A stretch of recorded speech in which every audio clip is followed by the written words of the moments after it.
निष्ठाया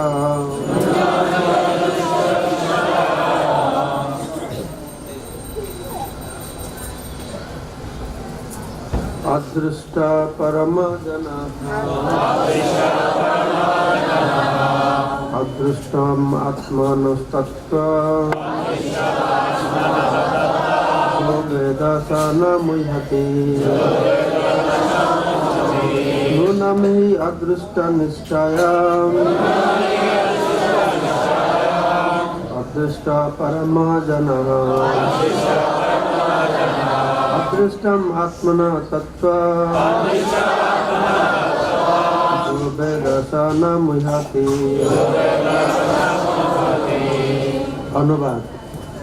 প্রতিটি মানুষই অদৃষ্টের দ্বারা নিয়ন্ত্রিত হয়, যা মানুষের কর্মফল নির্ধারিত করে। অর্থাৎ অদৃষ্টের ফলেই মানুষের পুত্র অথবা কন্যা লাভ হয়, এবং পুত্র অথবা কন্যা যখন থাকে না তখন তাও অদৃষ্টের ফলেই হয়ে থাকে। অদৃষ্টই সব কিছুর পরম নিয়ন্তা। যে ব্যক্তি তা জানেন তিনি কখনো মোহিত হন না। তাৎপর্য: নন্দ মহারাজ তার কনিষ্ঠ ভ্রাতা বসুদেবকে অদৃষ্টই চরমে সব কিছুর জন্য দায়ী বলে বর্ণনা করে সান্ত্বনা দিয়েছেন। বসুদেবের যে বহু পুত্র কংস কর্তৃক নিহত হয়েছেন এবং তার সর্বকনিষ্ঠা কন্যাটি স্বর্গলোকে ফিরে গিয়েছেন, সেই জন্য তার দুঃখিত হওয়া উচিত নয় বলে তিনি তাকে সান্ত্বনা দিয়েছেন। তো এই শ্লোকটি অত্যন্ত গুরুত্বপূর্ণ যে আমরা এই ভৌতিক জগতে আমাদের জীবনে যা সুখ দুঃখ আসে, এই সুখ দুঃখের পিছনে কি কারণ রয়েছে। আমরা সুখকেও এড়াতে পারবো না, দুঃখকেও এড়াতে পারবো না। আমাদের জীবনে যেটা আমাদের সম্মুখীন হতে হচ্ছে এটা অবধারিত হতেই হবে। এই অপ্রিয় সত্যকে যদি আমরা জানতে পারি বা মনে রাখতে পারি, তাহলে আমাদের জীবনে কোনো দুঃখ হবে না, মানে আমরা এভাবে মুহ্যমান হব না। তো দুঃখ সবার জীবনে আসবে, মূর্খের জীবনে, পণ্ডিতের জীবনে, ধনীর জীবনে, গরিব জীবনে, অভক্তের জীবনে, ভক্তের জীবনে দুঃখ আসবে। এই জগতে জন্ম লাগবে, সুখ আর দুঃখ আসবে। এই পার্থক্য যে কে মুহ্যমান হয়, কে মুহ্যমান হয় না, কে দুঃখে ভেঙে পড়ে, কে দুঃখে ভেঙে পড়ে না। তো এখানে নন্দ মহারাজ বুঝাচ্ছেন বসুদেবকে যে তোমার যে 6টি পুত্র, উনি বলছেন এটা অদৃষ্ট, এটা কর্মফলের দ্বারা নির্ধারিত হয়েছে, পূর্ব কর্মফলের দ্বারা নির্ধারিত হয়েছে। কেননা এই 6টি পুত্র তারা পূর্বে কালনেমির পুত্র ছিলেন। তো হিরণ্যকশিপু তাদেরকে অভিশাপ দিয়েছে, যেহেতু তারা তপস্যা করতে গিয়েছিলেন, তপস্যায় সিদ্ধি লাভ করে অমর হবে। তো হিরণ্যকশিপু বুঝতে পারে তাদেরকে শাপ দিয়েছে, তোমরা অমর হবে, আমি তোমাদেরকে অভিশাপ দিয়েছি, তো বাবার হাতে তোমরা মরবে। তার ফলে এই কালনেমি কংস রূপে আসলে জন্ম হয়। তো তার সেই পুত্র, এই 6টা পুত্র তারা দেবকী গর্ভে জন্ম লাভ করলেন, আর তাদের সেই পুত্রকে সে এইভাবে হত্যা করলেন। তো ঠিক সেভাবে তার কনিষ্ঠ কন্যা 7ম গর্ভটি, তো সেটাও সেভাবে বর্ণনা করা হচ্ছে কিভাবে তার গর্ভ নষ্ট হয়ে গেছে, তাকে বলছেন যে স্বর্গে চলে গেছে। তো এইসব অদৃষ্ট কাল, এসব কার দ্বারা নিয়ন্ত্রিত হচ্ছে না ভগবানের দ্বারা নিয়ন্ত্রিত হচ্ছে। কিন্তু ভগবানের দ্বারা সরাসরি প্রত্যক্ষ নিয়ন্ত্রিত হচ্ছে না। ভগবান প্রত্যক্ষভাবে এইসব কাজ নিয়ন্ত্রণ করে, ভগবান প্রত্যক্ষভাবে তার ভক্তকে নিয়ন্ত্রণ করে, আর অভক্তদেরকে কাল নিয়ন্ত্রণ করে। ভক্ত দুঃখ পাবে, অভক্ত দুঃখ পাবে। ভক্ত অভক্ত ভুল করবে, দোষ করবে, ভক্তরা ভুল করবে, দোষ করবে।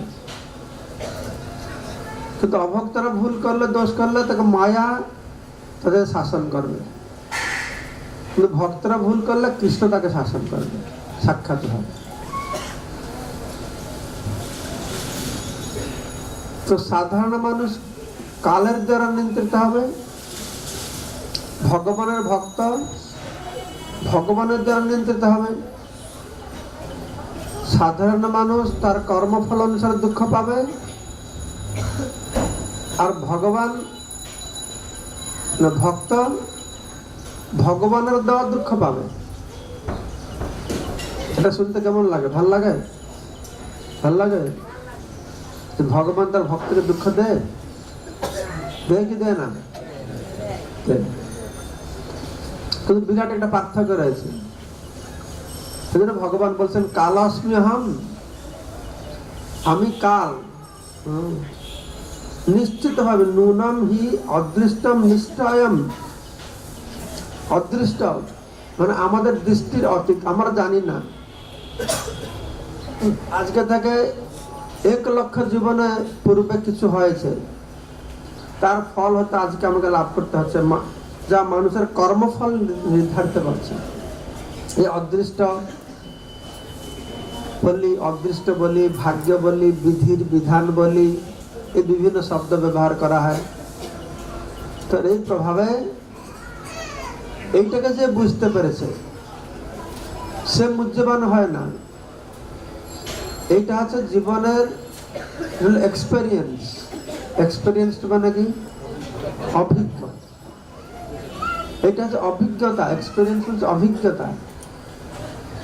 এই অভিজ্ঞতার মাধ্যমে আমরা দেখতে পারি, ইতিহাসের মাধ্যমে, সামাজিক পরিস্থিতির মাধ্যমে, এই নিজের জীবনের মধ্য দিয়ে কিভাবে সবকিছু আমাদের নিয়ন্ত্রণের বাহিরে।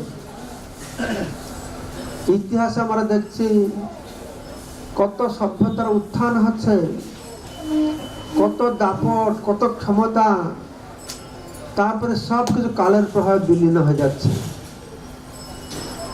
আমরা বর্তমান যুগে দেখতে পাচ্ছি যে আজকে প্রধানমন্ত্রী কালকে সে জেলখানায় বসে আছে। হয়েছে না? তোমাদের দেশে হয়েছে? 2 প্রধানমন্ত্রীকে জেলে বসছিল না? এ কালের বিধান না? কে বলতে পারে যে সারা রাষ্ট্রকে শাসন করছে, তাকে জেলখানায় বসে থাকতে আছে? জয় জগন্নাথ বলতে শুধু রাধা মাধব। তো এইখান থেকে আমাদের এক্সপেরিয়েন্স করতে হবে যে শাস্ত্রের কথাটা যে সত্য, আমাদের জীবনেও এক্সপেরিয়েন্স করতে হবে। সেজন্য কথা আছে না, আজকে যে রাজেন্দ্র সেন কালকে ফকির, কালকে ফকির। আজকে যে রাজেন্দ্র সেন কালকে সে ফকির। কার দ্বারা নিয়ন্ত্রিত হচ্ছে? আমরা মনে করি আমার দ্বারা সব হচ্ছে, কিন্তু ভগবান বলছেন কি? সে যে মূর্খ যে মনে করে। প্রকৃতি ক্রিয়মাণৈ গুণৈ কর্মৈ সর্বসহ অহংকার বিমূঢ়াত্মা কর্তাহং ইতি মন্যতে।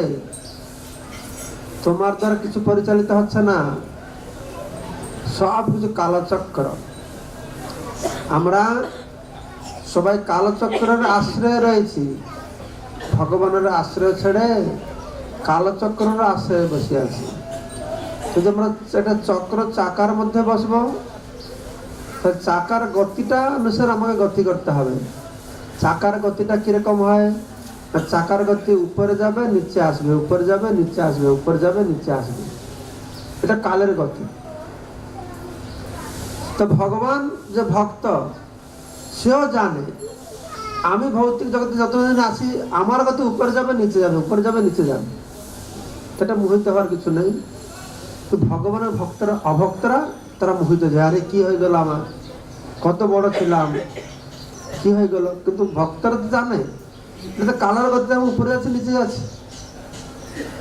আরে ভৌতিক জগতে তুমি উপরে যাও বা নিচে যাও, সবসময় নিচেই আছে। এই জগতে উপরটা নিচে, নিচেটাও নিচে, যেখানে যাবে নিচেই রয়েছে। সেজন্য ভক্তরা কি হয়, নিচে গেলে মোহিত হয় না, কি উপরে গেলে প্রফুল্লিত হয় না। তারা জানে যেহেতু এই জগতে উপরে গিয়ে কোনো প্রফুল্লিত হওয়ার কিছু নেই, নিচে থাকলে নিচে, উপরে থাকলেও নিচে, সবটার নিচে। এই কালের প্রভাব, সেজন্য বলা আছে যে প্রতিটি মানুষই অদৃষ্টের দ্বারা নিয়ন্ত্রিত। শুধু মানুষ নয়, প্রতিটি জীব, দেবতারা পর্যন্ত অদৃষ্ট দ্বারা নিয়ন্ত্রিত হয়। সবাই কালের দ্বারা নিয়ন্ত্রিত হয়। সবাই কর্মফলের চক্রতে আমরা পড়েছি। অনেক সময় বলে আমি হয়তো কাউকে হত্যা করলাম, তো কর্মফল অনুসারে ওই লোকটা কাউকে হত্যা করেছে আগে, তাই আজকে আমি হত্যা করলাম তাকে। তো সে বলবে তো ও তো কাকে হত্যা করেছিল তার ফলটা সে পেল, তা আমার দোষ কেন হবে? ও কাকে হত্যা করে তার কপালে আছে, তার ভাগ্যে আছে মরতে, তো আমি মারলাম। ওর ভাগ্যে আছে, তোমার ভাগ্যে এখন আছে, তোমার এখন ওকে মারবে। এইটাকে বলে কর্মচক্র। আমরা সবাই এই কর্মচক্রের মধ্যে ফসে আছি। প্রতিটা কর্ম আমাদের ভবিষ্যৎকে নির্ধারিত করবে। যদিও শাস্ত্রে বলা আছে কর্মাণি নির্ধারন্তি কিঞ্চিত ভক্তিভাজম, কোথায় বলা হয়েছে? কোথায় বলা হয়েছে? ব্রহ্মসংহিতায় বলা হয়েছে। ব্রহ্মা বলছে কর্মাণি নির্ধারন্তি কিঞ্চিত ভক্তিভাজম। যারা ভগবানের ভক্ত হবে তাদের কর্মফল দগ্ধীভূত হবে। প্রাচ্যন্তে চ অস্য কর্মাণি, যে ভগবানের দর্শন করলে তার কর্মফল কমে যাবে। কিন্তু কর্মফল কমলেও কিছু না কিছু ভোগ করতে হবে। তো এইটুকু পার্থক্য থাকে যে ভগবানকে ভক্ত হয়ে থাকে, ভগবান তাকে সে শক্তি প্রদান করেন, সে কর্মফলটা যেন সে ভোগ করবার সম্মুখীন হওয়ার শক্তি তার মধ্যে থাকে। তো আমরা দৃষ্টান্ত দেখতে পাচ্ছি। সেই জন্য ভক্ত কখন তার কর্মফলকে এড়াতে চেষ্টা করে না, এমনকি ভগবান কাছেও প্রার্থনা করে না। ভক্ত আমার কর্মফলকে এড়াতে, ভক্ত বলতে বলে হে প্রভু আমি আমার কর্মফল ভোগ করতে থাকি। যে ব্রহ্মা তার প্রার্থনা বলছেন ভাগবতে, তত্তে অনুকম্পা সুসুমিক্ষমান ভুঞ্জান এব আত্মকর্ম বিপাকম হৃতবাক বপুবে বিদধান নমস্তে মুক্তিপদের দায় ভাব। কে মুক্তি পেতে পারে, কে ভববন্ধন থেকে উদ্ধার পেতে পারে না? তত্ত্বে অনুকম্পা সুসুমিক্ষমান, আপনার অনুকম্পা লাভ করবার জন্য ভুঞ্জান এব আত্মকর্ম বিপাকম, যখন সেই ভক্ত নিজে নিজের কর্মের ফল ভোগ করছে কিন্তু তা সত্ত্বেও হিতবাক ববুভি বিধান নমস্তে, তার কায় মন বাক্য দিয়ে আপনার কাছে শরণাগত হয়েছে, আপনাকে নমস্কার করছে, যত জীবিত সব মুক্তিপথে দায়ভাগ। এইভাবে যে জীবন যাপন করে সেই যথার্থ যোগ্য ব্যক্তি মুক্তি লাভ করবার জন্য। যে ভগবান ভক্ত হয়, ভগবানের সেবা করে, ভগবানের শরণাগত হয়, সে স্বকর্ম বিপাকম, তার কর্মফলকে সে ভোগ করে যাচ্ছে। তো সেই ব্যক্তি যথার্থ যোগ্য ব্যক্তি, সে মুক্তিপদের দায় ভাগ, সে মুক্তি লাভ করতে পারে। তো ব্যাপার হচ্ছে ভগবানের ইচ্ছা আর কালচক্র।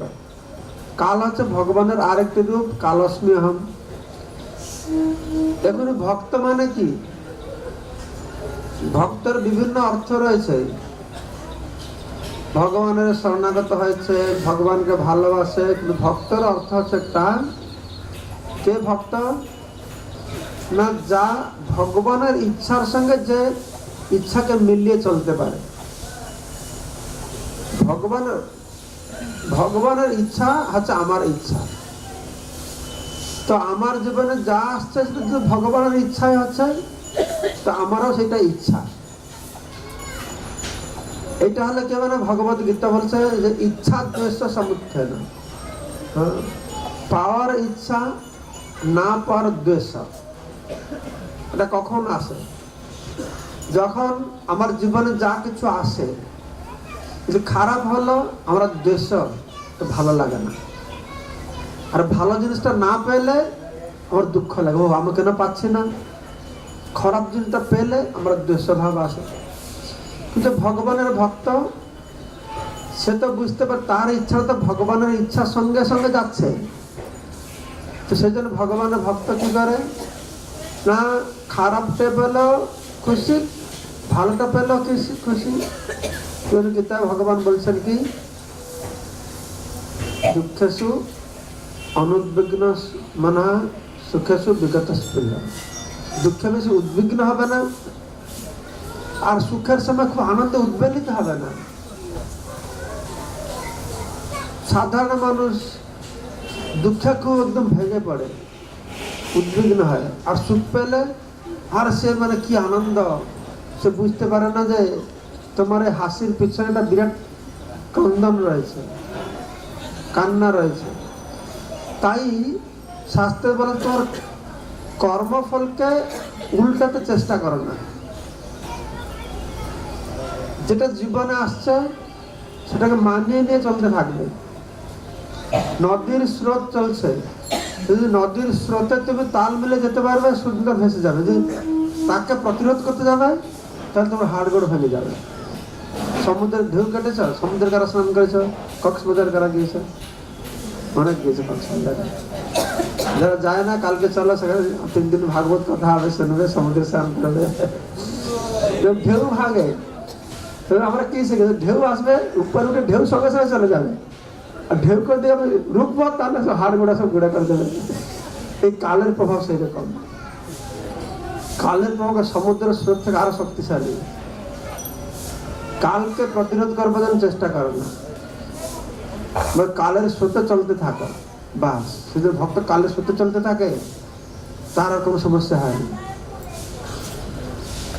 তো আমরা দেখেছি পুরাণে এরকম বহু দৃষ্টান্ত রয়েছে,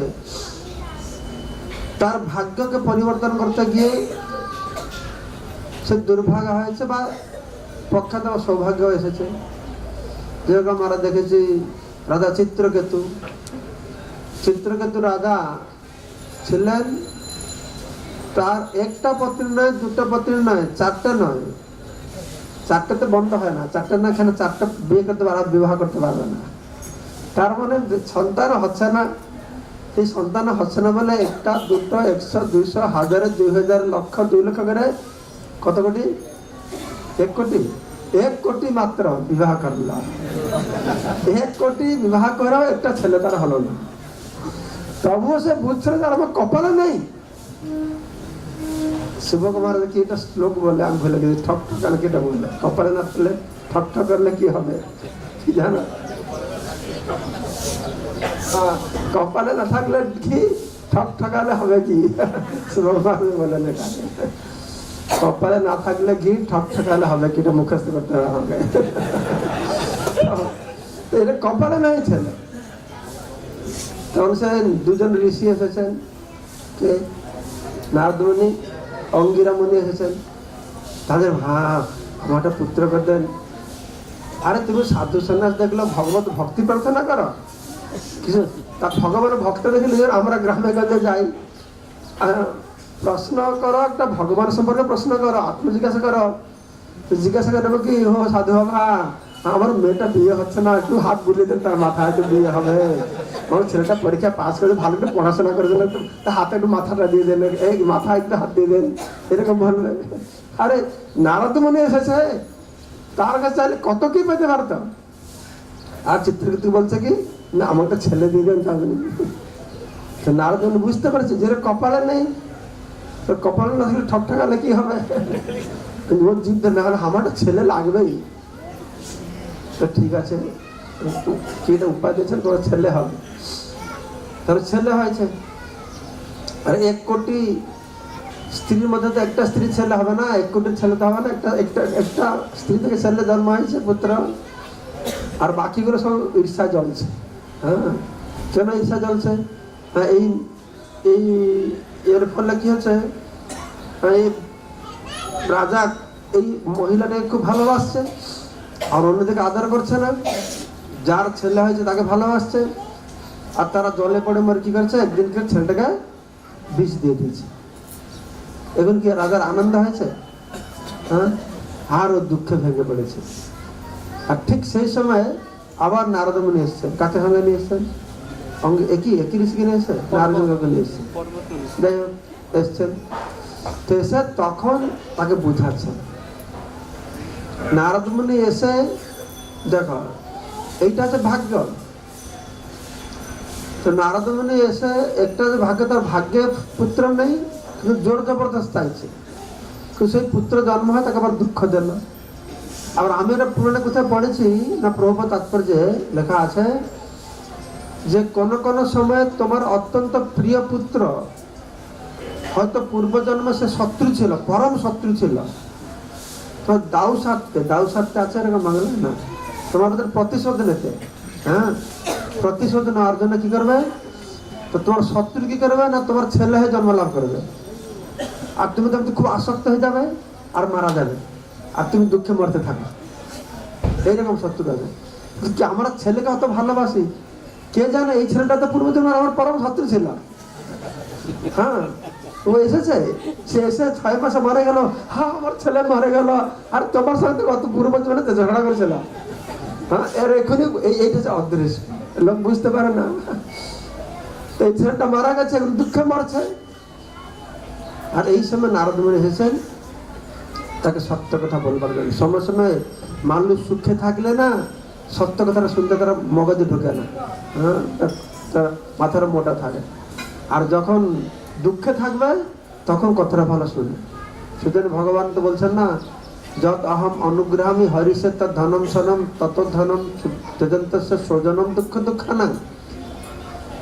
আমি যা প্রতি কৃপা করি তার থেকে সব ধন সম্পদ হরণ করে নেই, তখন স্বজনম দুঃখ দুঃখানাং, স্বজন কাছে দুঃখ পেয়ে তখন স্বজন বন্ধন থেকে মুক্তি হয়। আর আমাকে তখন বুঝতে চেষ্টা করে।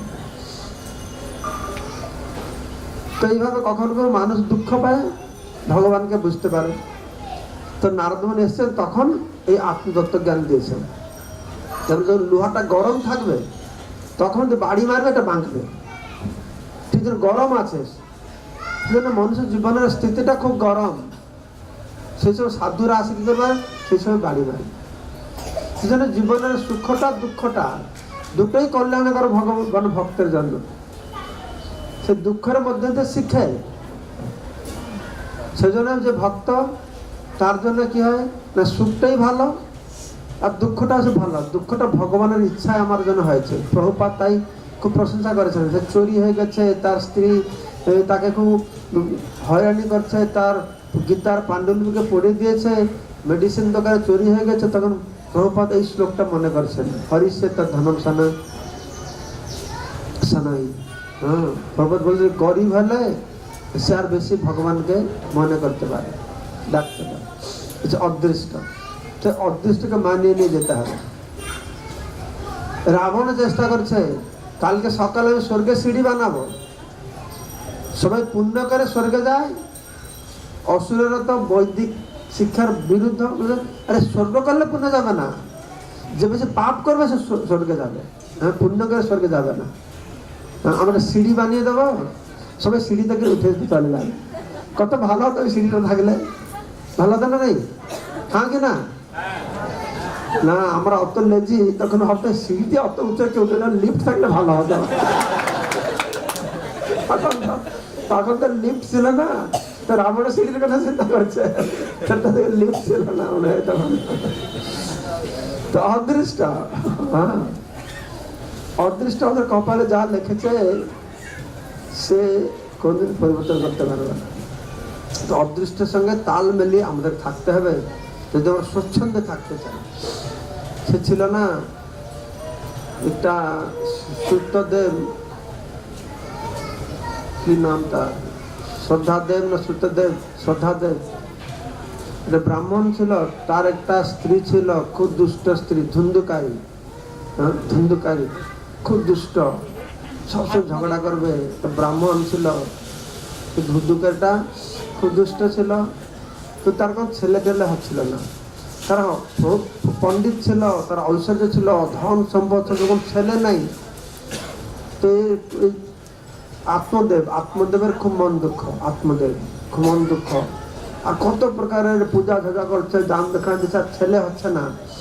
তখন সে মন দুঃখে একবার জঙ্গলে চলে গিয়েছে। জঙ্গলে গিয়ে একটা সাধু সন্ন্যাসীর সঙ্গে তার দেখা হয়েছে।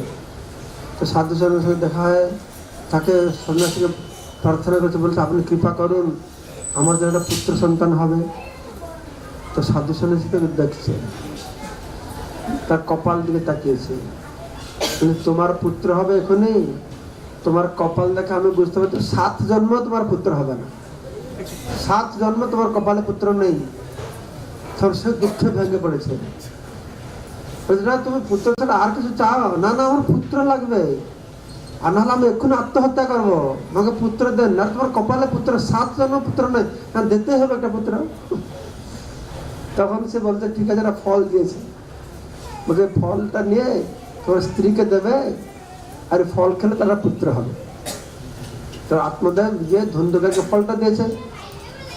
ধুন্ধুকারী ফলটাকে মনে করছে, আমি যে তার বান্ধবীকে ডেকে বলছে যে আমার স্বামীটা ফল নিয়ে এসছে, আমি তো এটা খাবো, তাহলে তো গর্ভবতী হয়ে যাবো, আর গর্ভ হলে পেটটা মোটা হয়ে যাবে, দেখতে ভালো লাগবে না। আর কত কত চিন্তা করছে, আমি ভালো খেতে পারবো না, শরীর দুর্বল হয়ে যাবে, তারপরে চোর ডাকাতরা আসে ঘরে ঢুকছে নিয়ে পালাবে। তো আমি যখন দুর্বল থাকবো, শুয়ে থাকবো, আর ননদ সব জিনিস তৈরি করে নিয়ে যাবে, কত বড় দুর্বুদ্ধি তার আসছে। না না, ও ফলটা খেয়ে গর্ভবতী হতেই চায় না, গর্ভবতী হতেই চায় না। তখন সে কি করেছে, তার বোনের সঙ্গে যোগাযোগ করেছে। তো বোন এটা বুদ্ধি দিয়েছে। বোন বলছে তুমি চিন্তা করো না, আমার পেটে একটা বাচ্চা আছে, ঠিক আছে, তুমি ফলটা না খেয়ে তুমি এটা গাভীকে দিয়ে দাও, ওটা গাভীকে দিয়ে দাও, আমরা দেখি এই ফল খেয়ে ওর পুত্র হচ্ছে কিনা। আর আমার যে ছেলেটা আছে, তুমি ওটা ভান করো তোমার গর্ভবতী হয়েছে বলে, ঠিক আছে, আমার যে ছেলেটা হয়েছে আমি তাকে লুকিয়ে তোমাকে দিয়ে দেবো, আর তুমি আমার সামনে কিছু টাকা পয়সা দিয়ে দেবে, আমার কিছু বলবে না, আমার ছেলেটা তুমি দিয়ে দেবে। তারপর তুমি স্বামীকে দিন বলে, ও আমার ছেলে হয়েছে, তোমার স্বামী খুশি হয়ে যাবে। আর তারপরে ছেলে না হলে তো বাচ্চাকে স্তন্যপান করাবে কি করে? বলছে আমি বলবো আমার স্বামীকে, আমার তো দুধ নেই, আমার বোন এসে দুধ দিবে। তার দিন বাচ্চা হয়েছিল, বাচ্চাটা মারা গেছে, তার বাচ্চাটা মারা গেছে, দুধ দেবে। তো এইভাবে আমি এসে তোমাকে দুধ দেবো, তোমার বাচ্চাকে, বাচ্চা হয়ে গেলে কেউ কিছু জানবে না। খুব ভালো প্ল্যান। তো ধুন্ধুকারী খুব পছন্দ করেছে। তো তারপরে এই ছেলেটা, তার তো ছেলে হয় না, যে ফলটা খেলো গাভী, তার একটা ছেলে হয়ে গেল, গাভীর ছেলে একটা মানুষের মতন ছেলে হলো, মানুষের মতন ছেলে, তার কানটা গাভীর মতন হলো। তার নাম হলো গোকর্ণ। খুব শান্ত, ধীর, শিষ্ট, পণ্ডিত, ভালো ভক্ত। আর ধুন্ধুকারী, তার বোনের যে ছেলেটাকে ধুন্ধুকারী রাখলো, তার নাম হলো না ধুন্দুলি, ধুন্দুলি। সে তার স্ত্রীর নাম হচ্ছে ধুন্দুলি, আত্মতার স্ত্রীর ধুন্দুলি, এই ছেলেটার নাম হচ্ছে ধুন্ধুকারী, ঠিক আছে, ধুন্ধুকারী।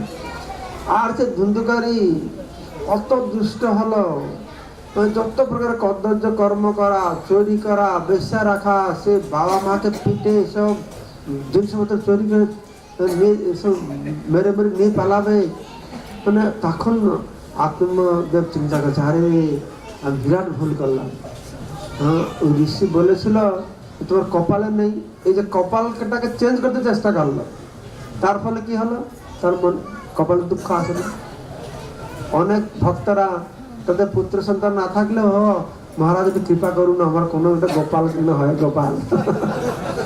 তো গোপাল হবে না তোমার কপাল ফাটবে কে জানে, গোপাল হলেই ভালো, ঠিক আছে, কি যে হবে কে জানে, সেটা কিছু জানি না আমরা। জীবন পুরা পরিবর্তন হয়ে যাবে। তখন কি হলো, এরকম তাকে সব ঘর বাড়ি ছেড়ে জঙ্গলে চলে যেতে হলো, জঙ্গলে চলে যেতে হলো। আর বাবা চলে যাওয়ার পরে এই মাকে আরো পিটালো, মা অত কষ্ট পেলো, সে ধুন্দুলি একদিন কুয়া থেকে লাফ দিয়ে সেখানে আত্মহত্যা করলো। তারপরে ধুন্ধকারে 5টা বেশ্যাকে নিয়ে এনে ঘরে রাখলো। আর বেশ্যার যা চাইতো সে এনে দিত। বেশ্যার কিন্তু আমাদের অলংকার দরকার, তো কি অলংকার চুরি করে নিয়ে এসছে। তো বেশ্যার মনে করে সারে এই যে চুরি করে নিয়ে আসছে, ধরা পড়লে তো একে মারবে, আমাদেরকে মারবে, তাহলে বড় তো একে আমরা মেরে দিলে আমরা অ্যাটলিস্ট বাঁচবো। তো তারা তাকে একটা গলায় দড়ি দিয়ে কাপড় দিয়ে দুই দিকে টানছে, মরছে না বেটা। তারপরে কি করেছে, তার মুখে সে আগুনের খুঁটা দিয়ে খুঁচিয়ে তাকে মেরেছে। কপালটা কত সুন্দর হলো ছেলেটা। ছেলের কপালটা কি হলো, বাবার কপাল কি হলো, আর মার কপাল কি হলো। তাই জীবনে যা কিছু আসবে এটা বিধির বিধান, এটা অদৃষ্ট কর্মফল, সর্বোপরি ভক্তদের জন্য এটা ভগবানের ইচ্ছা। ভগবানের ইচ্ছা যে মামেকম শরণম ব্রজ মানে কি? মামেকম শরণম ব্রজ মানে শুধু নয় যে ঘর বাড়ি ছেড়ে দিয়ে গিয়ে জঙ্গলে থাকবে আর মন্দিরে থাকবে। মামেকম শরণম ব্রজ মানে তোমার জীবনে যা কিছু ভালো হচ্ছে মন্দ হচ্ছে সেটা আমার দ্বারা হচ্ছে। সেই জন্য ভগবান বলছেন যে কর্ম নিয়ে অধিকার আসতে মা ফলেশু কদাচন। তোমার জীবন কর্মটা তো আমাদের এমনি গুণের প্রভাবে হচ্ছে, আমার তো কোনো নিয়ন্ত্রণই নেই। কখন তো আমি রেগে যাচ্ছি, আমি জানি ক্রোধটা ভালো নয়, তবু আমি রেগে যাচ্ছি কেন? জানি এটা পাপ, তবু আমি পাপ করছি কেন? তাহলে সব গুণের প্রভাবে। কাম হয়েছে, ক্রোধ হয়েছে, রজগুণ সমুদ্ভব। গুণের প্রভাবে আমার কার্যকলাপ নিয়ন্ত্রিত। সেজন্য বলা আছে কি প্রকৃতি ক্রিয়মাণে গুণে কর্মই সর্বশঃ। প্রকৃতির গুণের অনুসারে প্রভাব অনুসারে প্রতিটি কর্ম সম্পাদিত হচ্ছে, কিন্তু অহংকার বিমূঢ়াত্মা কর্তাহং ইতি মন্যতে। যে অহংকারী বিমূঢ় বিশেষভাবে মূর্খ, সে মনে করে যে ও আমি নিয়ন্ত্রণ করতে, আমি নিয়ন্ত্রণে সব কিছু আছে। কিন্তু না, আমাদের নিয়ন্ত্রণে কিছু নেই। আমরা নিয়ন্ত্রিত, ভগবান আমাদেরকে ব্যবহার করছে। ভগবান আমাদের হৃদয়ে বসে আছে। সর্বস্ব অহংগতি সন্নিবিষ্ট মত স্মৃতির জ্ঞান অপহরণ। কখনো ভালো সিদ্ধান্ত দিতে পারছি, কখনো ভালো সিদ্ধান্ত দিতে পারছি না। কখনো আমাদের ভালো কথা স্মরণ হচ্ছে, কখন ভালো কথা জানলেও স্মরণ হচ্ছে না। কখন খারাপ মনোভাব মনে হতে এসে যাচ্ছে, কখন খুব ভালো মনোভাব আসছে, কখন খুব প্রসন্নতা আসছে, কখন খুব লেথার্জিক মনে হচ্ছে। এই কি কারণে হচ্ছে? এসব গুণের প্রভাব আছে। সেজন্য আমরা জীবনে যা কিছু আসছে এটা ভগবানের ইচ্ছা। এটা মনে করে আমাদের কি করতে হবে? হৃত বাক্য বপবে বিদধান নমস্তে। কায় মন বাক্য দিয়ে আমরা ভগবত হরি ভজনে ব্যস্ত থাকবো, নিজের কর্মফলকে ভোগ করতে থাকবো। শুধু কর্মীরা নয়, শুধু অভক্তরা নয়, ভক্তদেরও। আর যুধিষ্ঠির মহারাজ,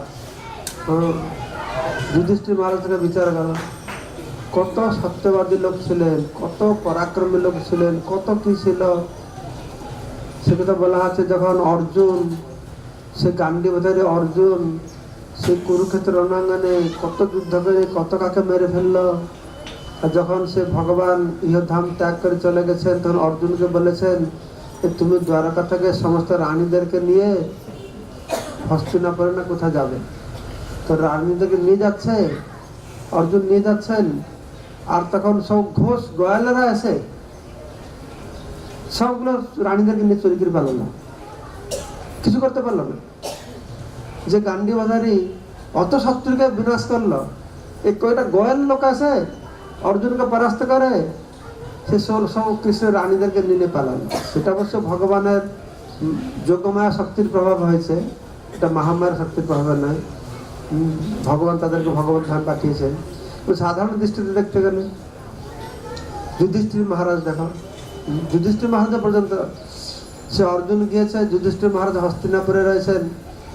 তো অর্জুন তো যুধিষ্ঠির সব কুলক্ষণ দেখছে, কুলক্ষণ দেখছে। হ্যাঁ, তো যুধিষ্ঠির মহারাজের মতন পরাক্রমী আমার ধরনের কুকুর শিয়ালের দেখে থেকে চিল্লাচ্ছে, আকাশ থেকে কি কিছু রক্তপাত হয়েছে, সমস্ত কুলক্ষণ তাকে দেখতে হয়েছে। সংবাদ এসছে, অর্জুন এসছে, অর্জুন বলছেন আমাদের প্রিয় বন্ধু, প্রিয় সখা, আমাদের প্রাণপ্রিয় কৃষ্ণ এই ধরাধাম থেকে চলে গেছে। তাদের জীবনে তাদের পরিবারে কত শোকের ছায়া। পাণ্ডবদের পরিবারটা এই যুদ্ধ হলো, আমরা যদি ধ্যান করি এটা বিভীষিকাময় জীবন, এটা পারিবারিক অন্তর্দ্বন্দ্ব, সবাই মারা যাচ্ছে, কেউ কার কথা শুনছে, কি অবস্থা একটা হয়েছে সেই সময় যুধিষ্ঠির মহারাজের জীবনে। আর তখন ভগবান সব কিছু একাকার করে দিয়ে অসুস্থ বৃক্ষের নিচে বাস আরামে শুয়ে তার ধামে চলে গেছে। আর সে সমস্ত পাণ্ডবদেরকে মহাপ্রস্থান করেছে, হিমালয়ে চলে যেতে হলো। ধৃতরাষ্ট্র মহারাজ অত ক্ষমতা হলে তাকে আবার জঙ্গলে চলে যেতে হলো। সে নিজে যোগাগ্নি করে নিজেকে দগ্ধীভূত করে তিনি স্বর্গ আরোহণ করলেন।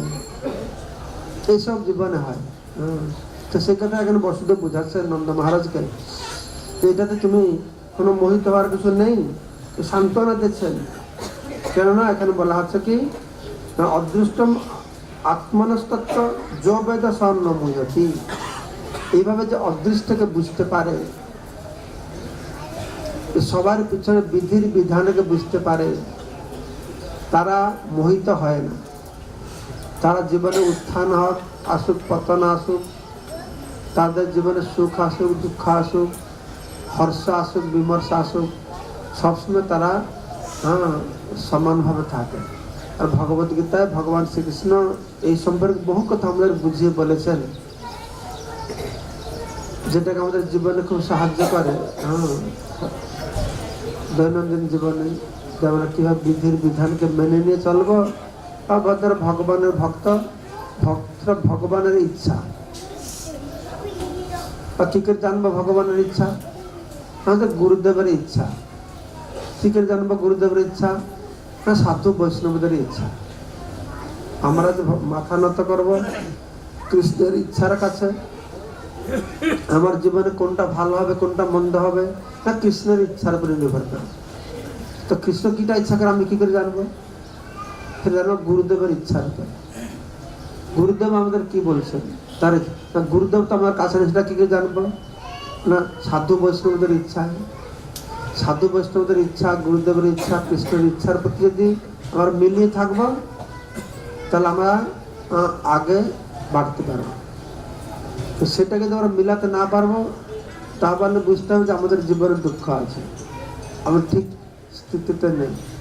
সব সময় জীবনে এটাকে চেষ্টা করতে হবে।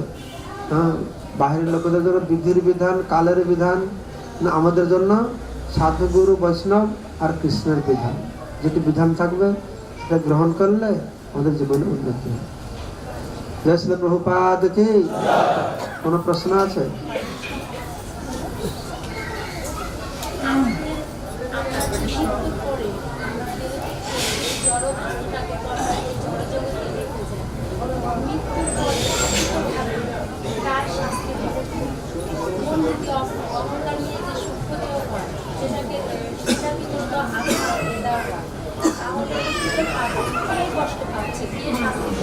উনি বলছেন মৃত্যুর পরে আমরা জড়তাটাকে ত্যাগ করি, মন বুদ্ধি অহংকার নিয়ে যাই, কে কষ্ট পায়?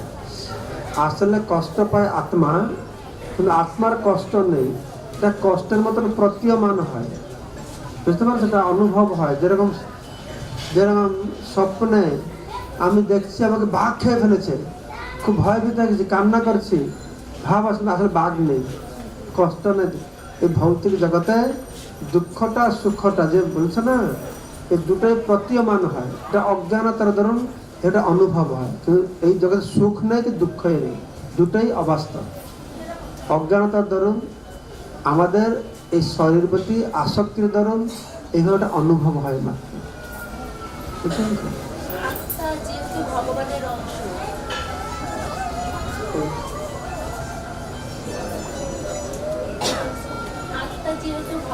অংশ, তাহলে কেন আত্মা কষ্ট পায়?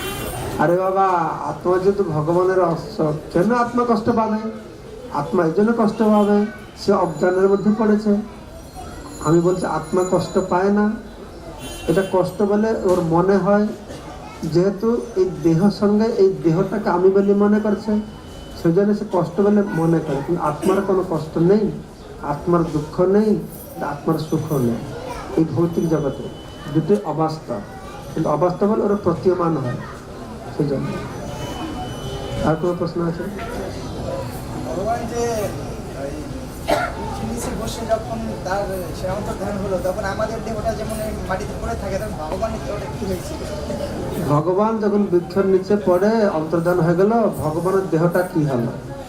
ভগবান একটা চিহ্ন, তার আসল স্বরূপে তিনি ফিরে গেলেন ভগবত ধামে, রথ আসলো, আর একটা জড় দেহ রেখে দিয়েছেন এই আসরিক লোকদেরকে মোহিত করবার জন্য। একটা শরীর রেখে দিয়ে এখানে গিয়েছেন। তারপর বলা আছে সে শরীরটা দাহ করা হয়েছে, আর পুরীতে লোকেরা মনে করে শরীরটা দাহ করার পর একটা ব্রহ্মবস্তু সেটা ফেলে দেওয়া হয়েছিল সমুদ্রতে। তো সেইটা নাকি এসে জগন্নাথের নাভির মধ্যে রাখা হয়েছে, এটা বললে তারা। কিন্তু ভাগবত তত্ত্ব অনুসারে ভগবান তার চিন্ময়, ভগবান সাথে জড় শরীর নয়, তার চিন্ময় শরীর, চিন্ময় শরীর চলে গেছেন। কিন্তু যারা যে মানুষকে মোহিত করবার জন্য, আসরিক মনুষ্যদেরকে বুঝাবার জন্য এটা শরীর রেখে দিয়ে তিনি চলে গেছেন। ভাগবত বর্ণনা অনুসারে দিব্য রথ এসছে, সেখানে চলে গেছে। কি বলছেন? মহারাজ, এখানে অদৃষ্টটাকে তো মানে স্বয়ংক্রিয় বলা হচ্ছে। হ্যাঁ, অদৃষ্টটা হচ্ছে সম্পূর্ণ স্বয়ংক্রিয়, আপনি আপনি সবার জন্য হচ্ছে। সবকিছু যদি আপনি আপনি সবার জন্য আগে থেকেই সেটা হয়ে থাকে, তাইলে জীবাত্মার দোষ ত্রুটি বা জীবাত্মার এই কর্মফল ভোগ করা, সেটার মধ্যে এত উদ্যমতা নিয়ে ভক্তি জীবন পালন করা দরকার থেকে অদৃষ্ট যদি স্বয়ংক্রিয়, অদৃষ্ট স্বয়ংক্রিয় নয়, অদৃষ্টটা তোমার কর্মটা যে তুমি দেখতে পারছো না, তোমার কর্মফল কোন জীবনে করেছ সে ধরে রেখেছে, আজকে তোমাকে দিচ্ছে, তুমি তো বলছো না, তাহলে জীবের কি দোষ আছে? অদৃষ্ট জীবের দোষ হয়েছে এইটাই যে আমরা পূর্বে কিছু কর্ম করেছি, তার ফলটা আজকে লাভ করছি। যেরকম বললাম, কেউ কাকে হত্যা করেছিল বলে তাকে আজকে আমি গুণের প্রভাবে হত্যা করছি, সে হত্যা করে তার ফলটা পাচ্ছি, আমি আবার সে কর্মতে জড়িয়ে আছি। এইরকম আমরা কর্ম ফেরে পড়ি আছি। আর তুমি যদি বলবে জীবের ভুলটা কোথায়, ভুলটা গোড়ায়, বল না গোড়ায় গলত, বুঝতে পারছো? গোড়ায় গলতটা কি? আমরা এই কর্মভাষা সব তো প্রকৃতি দ্বারা হচ্ছে। কেউ বলবে প্রকৃতি দ্বারা হচ্ছে, আমি কি করবো? বুঝতে পারছো? প্রকৃতি নিয়ন্ত্রণ করছি, আমি রেগে যাচ্ছি, আমি চুরি করছি, আমি কাকে মেরে প্রকৃতি করাচ্ছি, তা আমি কি করবো? তো আমার করাটা কি না, আমি প্রকৃতির কাছে আত্মসমর্পণ করেছি, সেটা আমার ভুল হয়েছে। বুঝতে পারছো? আমরা ভগবানের কাছে ছিলাম, তো ভগবানকে তো পৃথক হয়ে ভোগ করবার বাসনা করলাম বলে না প্রকৃতির মায়ের মধ্যে ঢুকলাম, এটাই আমার ভুল আছে, এই গোড়ায় গলতা আছে। তাই আমাদেরকে এই অবস্থা, সেজন্য আমার দোষের জন্য আমার ভুল। তারপরে আর অন্য কেউ প্রশ্ন আছে? নতুন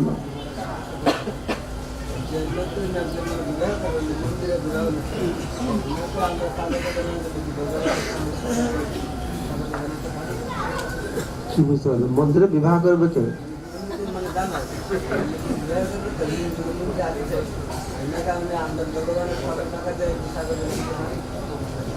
বলছে যারা নতুন বিবাহ করে তার ভগবানের সামনে তাদের স্বাগত জানাবে। চামর কাকে? বর কন্যাকে না ভগবানকে? বরকে। বর চামর পাখা কেন দিতে হবে? তারা আছে ভগবানের আশীর্বাদ নিতে, তারা আছে প্রণাম করে। তো বিশেষ করে তোমাকে তো সেখানে যাওয়া উচিত নয়, তুমি ব্রহ্মচারী, তুমি সেখানে কেন যাবে স্বাগত করতে? না না, ওরা আছে ভগবানকে চামর দেওয়া হবে, আর তারা আসবে ভগবানের আশীর্বাদ নেবে। ভিন্ন হয়ে তাদের আবার থাক বাদ নিয়ে চামর ঝোলাবে কেন? ঠিক না, দরকার নেই। সকলে আমরা ভগবান এসেছিলাম, সেখানে ভগবত ধামে থেকে আমাদের মায়ার কাছে বা তো বলছে আমরা তো ভগবত ধামে ছিলাম, ভগবানের কাছে, সেখানে ভুল করার প্রবণতার মনে জাগে কি করে? দেখো, সবটাই ভগবানের ধাম। আমাদের চিন্তাটা ভৌতিক আর আধ্যাত্মিক হয়। আর ভৌতিক আর আধ্যাত্মিকটা কি না, ভগবানের স্মরণে থাকলে আধ্যাত্মিক, ভগবানের স্মরণ ত্যাগ করলে ভৌতিক। ঠিক আছে? তো তোমার যে প্রশ্ন যে আমার মনের মধ্যে এই বাসনাটা জাগলো কেন, এটা প্রশ্নটা। তো দুই প্রকারের আত্মা রয়েছে, ক্ষর আর অক্ষর। অক্ষরে যারা, তারা নিত্য মুক্ত, ভগবত ধামে থাকে। যারা আমার হচ্ছে ক্ষর, আমাদের মধ্যে ভগবান একটা স্বতন্ত্রতা দিয়েছেন, স্বাধীনতা দিয়েছেন। কেন? আমি তোমাকে আমি চাই তুমি আমাকে ভালোবাসো, ঠিক আছে? তো আমি যদি স্বতন্ত্রতা দিব না, তাহলে তোমাকে ভালোবাসবে কি করে? আমি তোর বন্ধু কিনে বলবে এই তোকে ভালোবাসতে হবে, এটা ভালোবাসা যাবে? হ্যাঁ কি না বলো? তুমি কিছু বলছো না, ভালোবাসা যাবে না। আমি চাই তোমাকে ভালোবাসবে, তোমাকে স্বতন্ত্রতা দিতে, ভালোবাসবে না বাসবে না তা তোমার উপর নির্ভর করে।